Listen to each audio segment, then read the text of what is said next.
بله تماشاوان اجاج به گوتوبیژێکە بهتر لەسەر داوین پێشاتێن ڕۆژ ئاوای کوردستانی و بە تایبەتی ناوچەیە ڕۆژهەڵاتێکە مەفراتێک و ناوچەیەن کوردستانیژی لە خۆدەگرێ نەها ماستی دەدەمێ بەنداریا مامۆستا جەدعان عەلی ئەندامێ نونەرەتی هەرێما کوردستانی ئەنجومەنە نیشتیمانیە کورد لە سووریە کردیا مامۆستا جەدعان خێر هاتی زێش داوین لێ دوانە سەرۆکەی تورکیە ڕەجەب طەیب ئەردۆغان دەست پێ بکەم دەما کوردبێژێ مەبەستە تورکیە ji heveکردنا navçeya aram li deverên Rojavayê Kurdistanê vegere 3.5 heta 4 milyon penabere ev şirove jê re têkirin ew navçeya aram ka demek ku dihate gotin ku wê berjewendiyan ku doza Kurdî biparêzê eger bi serpereştiya civaka navdewletî debe ku Tirkiye roj de li ser rêvebirnamê bitenê. Tirkiye ji demek dirêj ji 2013 ve vê dibêjê em ê devereke aram daxwaza wê bû. بس بدست فنهات وإما أم وكا كرد هاجر اشترافك تنف بي تركيا بي أن غير تركيا بي أم نابين تشتكي درستو باشت وزرارة خلقي دفري ويجي هبي ودفرة ما بزراري ببيني وقرا بنابرنا نبكنا نفشارا ما مستن نانا أو هردو بحفرنا بحفا جري داين يعني هاجر كاربي تركيا بتناخوا كاربي دفرة كآرام تشيكي دافعی و داخوازە ترکا ئارمانجاوێ چێکردنا دەڤەرەکە ئارام ji destpêkê de ji 2013 ve dibêjê ji bo em nehêlin peneberê Sûrî derkevne ji derve û êl cem me jî em wa vegerînin vê devera aram ji destpêkê de Tirkiye vê dibêjin ha ne tiştekî nû dibêje yanî lê bi çêkirin an jî damezrandina devereke aram ne destê Tirkiye tenê de ji ber dewletên mezin ايجو دستورداني وايجو مداخله دكن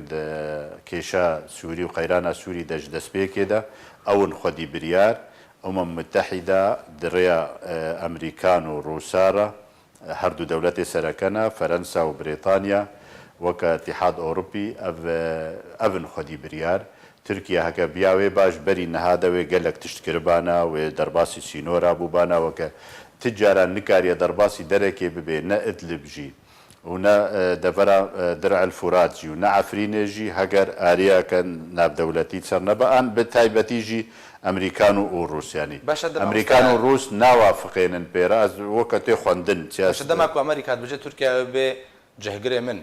ده شر داعش ده نهواتيك وتركيا وحتى راديك آزاد بدو دافتشي ناكوكية ناب أمريكانا وتركادا قال لك زلالن وحتى ناف تركا وروسيا دجي د لوتكا تالي د وقت اردوغان شوي موسكو بوتين جفاتا وايا قمه ام لوتكا وانا دراستي ته ده هاته خويا کرن ګور شروبکاري سیاسي او چاوديري سیاسي ناف دولتي او ابناب ودنګ د خوندن انه اتفاق چي نبويا بوتين موافقه نکريا پیرش بروهيه کې گوتا گوت سر ركفتنا أضنا آدنا في تركيا وسوريا دا دركت هجر نوابانا هجر أريها بانا سر دبرا آرام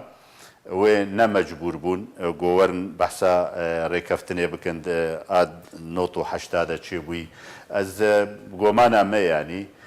تركيا بتنا خوان نقاري تشيكي چقاس وردا بادي وردا بقول بيني چقاس كفا بخوي چقاس أوا بكي نا آزادا بتنا خوا دستوردانه ده هندروس حتى نها تشتيغو هاتي كريا تشتيغو جي هاتي كريا او جيب اريبونا ناف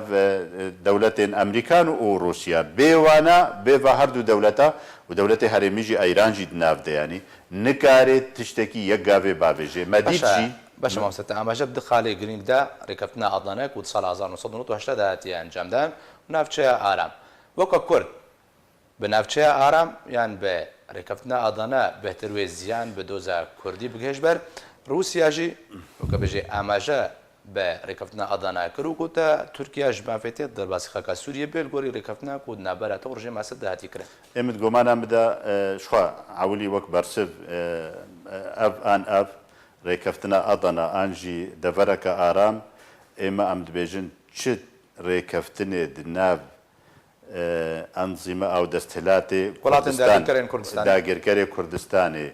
چه رکفتنی نواده چه دبن امام دبین رکفتنی امنینا مخابراتینا ت برجواندی کرده برواجی و سر حسابه قضیه کردی و ملت کرده اتفاقیه او رکفتنا أضنا ت هێوی و ت ئۆمدی و ت تشتێ باش بنسبەت کوردا تێدە تنەنە بەرەڤاژی وێنە تشتێ زرات تێدە هەنە ئەو ئاناژی رووسیا وەختێ بەرێ ئەردۆغان دا ڕێکەفتنە ئەدەنا گۆمانە مەدا ji ber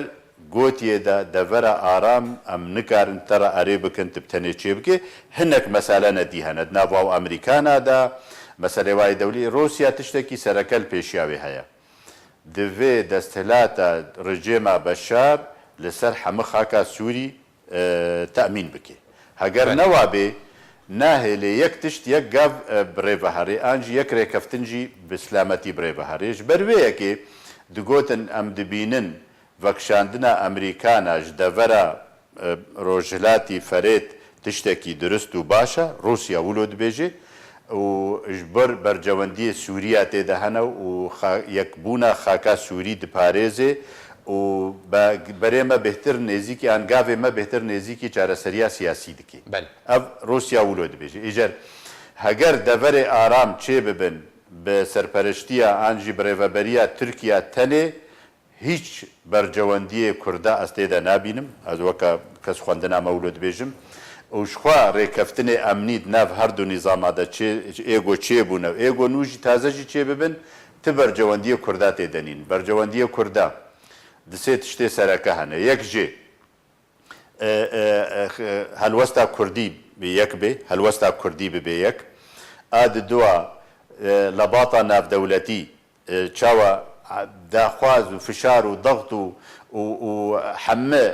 imkaniyatê li cem xwe bikar bênin çawa qediya Kurdî bixine di sê xala de Sûriya de pêk bênin yek jê şîrîkatiya xwe bi Sûriya re tespît bikin Sûriya pêşerojê a nû de a di duwa destûra Sûriya nû hinek xalê wê divê destnîşan bibin mafê Kurd û hebûna Kurd û wek neteweke sereke û asîl di Sûriya ser xaka xwe ye dijî çareseriya qediya Kurdî di Sûriya de wê bi çi rengî bê dibê nav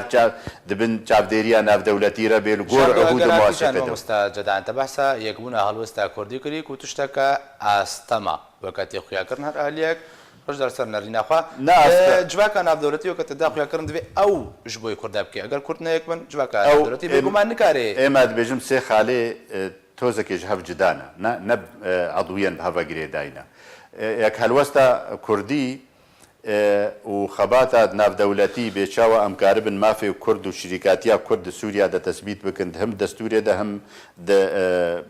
hikimdariya siyasî bê bi çi rengî bê şêweyê siyasî a dijî çareseriya qediya Kurdî evel aliyê navdewletî ye li aliyê helwesta Kurdî bibe yek û nebe yek ê min gomana me de niha heçî partiyê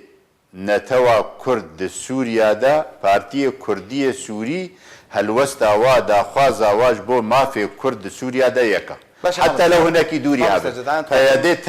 peyadê tenê daxwaza wê tiştê wê ne helwesta wê ya Kurdî têdenîne navaroka wê tişekî Kurdî têdenîne ew başqa ye wekî dî hemû partiyê Kurd baş helwesta wan nêzîkî baş mamosta cedan te behsa xwesteka Rûsya kir ji bo Tirkiye ku ew jî vegera rejêma Esedê an gotebeya navçem keve bin kontrola rejêma Esed de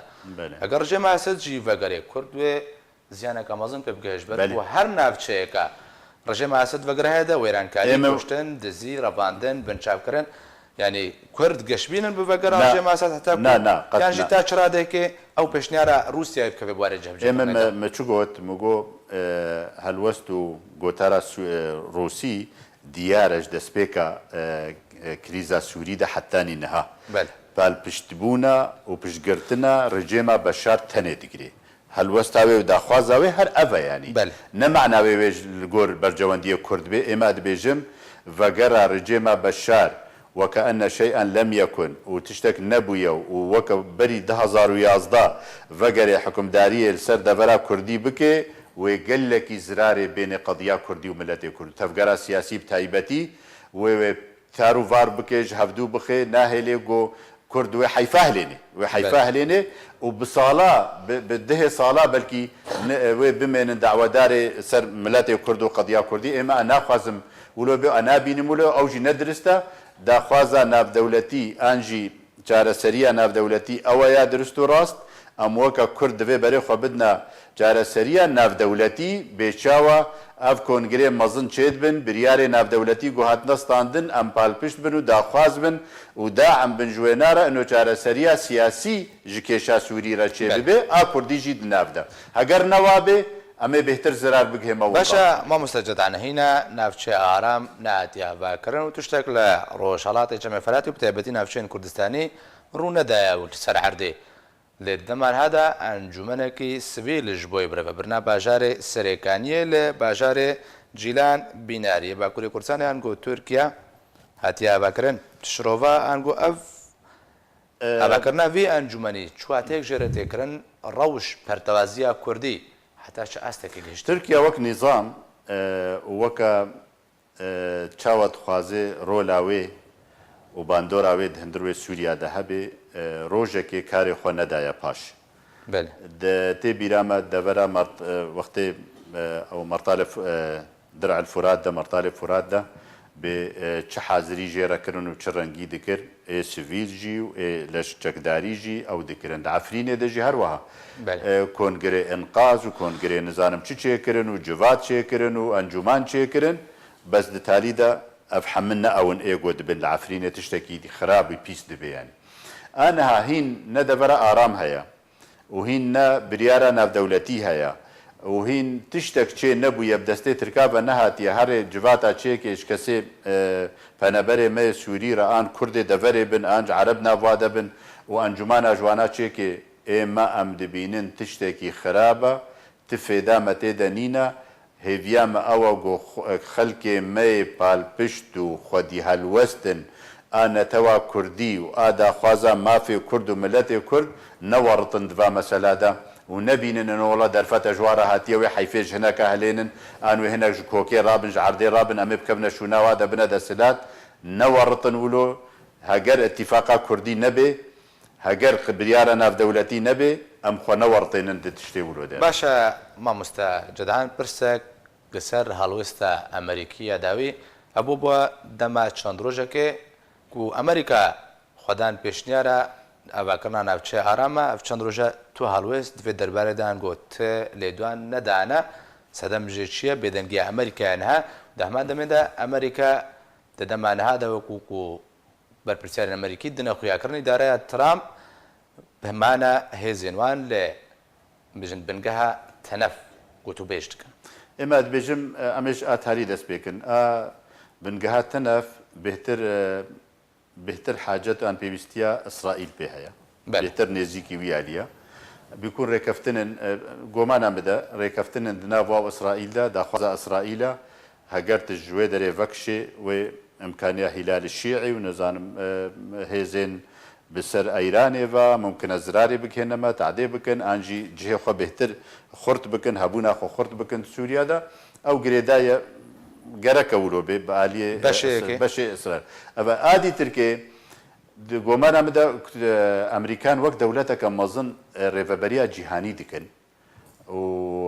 لە گۆر بەرجەوەندیە خوا ئان هاتش نەدیکەتنە ناوڵە پێوادە دەولەتن ئەمریکا لاتینی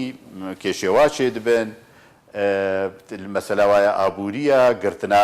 حکوومەتاوە نوکە نوکە گاوێ عولستاندنە ئەنۆگەرەکە حکوومەت دیسە دەستکاری خۆ بکێ هەنێک مەسائلێ وا هەنە نەحەمە کارێت ئەمریکانە بەس سووریایە ئانجی ڕۆژهلاتی فەراتە جیهان بتەڤایی ئەو ئەتیبار دکن بەرپرسیاریا وایە و بڕێڤە دەبن لە گۆر بەرجەوەندیەخوا نەها تشتێ گەرمترین هاتنە سەر ساحێت پێشیاوانادا دە ئەمریکا لاتینی دەرگۆمانە بدە فەرزترن سووریا خۆ مجرد خۆکەر بکەن بێدەنگ ببن تورکیا و ئەیران و رووسیاژی مەجبورن چاودێر بن بێکە ئەمریکانە وێ چ بکەن وێ گاڤە دپەی ڤێنارە چ بێژێ هەلوەستاوا وێ چ بێ وێ چژوا بخوازێ نونەرێ وایە شاندێ وایە ئێوانە ئێگۆ دشێنە ڕۆژهەلات ئێگۆ دشێنە ناو هایپەیمانێ ئێگۆ دشێنە سووریا ئەڤن ئێگۆ درێوارە ناما دشێنن ئەو دکن وێ دەمێ گۆمانە مدە بتشنە مەستر و ئالینە دیڤە پێ بە مژولێنێن باشە مامۆستا جەدعان قوناغا ئاواکردنا ناوچەیە ئارام ئەگەر کە بوارە جێبجێکردنێدا وەکە ئالیین کوردی چه هاتی ئامادەکردن داک و لەسەر عەردێ وەرە جێبجێکردن وی دەمێ دیسان کورد بە دەستبەتاڵی نەمێنێ ئێمە هورگولیێ دەڤەرێ ئارام نەژ ئالیە ترکاوە و نەژ ئالیە ئەمریکانە بە بە کەسیرە گۆت نەبوونە و نەهاتنە شرۆڤەکردن یانی چاردە نونەرێ چاردە دەولەتە بەری درۆژە بە ئەتیلافێرە ئەستەمبۆلێ ڕوونشتی بوون و هەڤالێ مەژی وەکە ئەنجومانە کوردی دناودا و جواتەکە تایبەت بە هەڤالێ ئەنجومانێ ڕەجیکردنە ئەو منونەرێ چاردە دەولەتێ دۆستێ ملەتێ سووری نزانن هورگولیل جۆموانە تنەنە بێ دەڤەرێ ئارام قەزدا ئەمریکانە پێ چییە ئێمە ئەم بێژن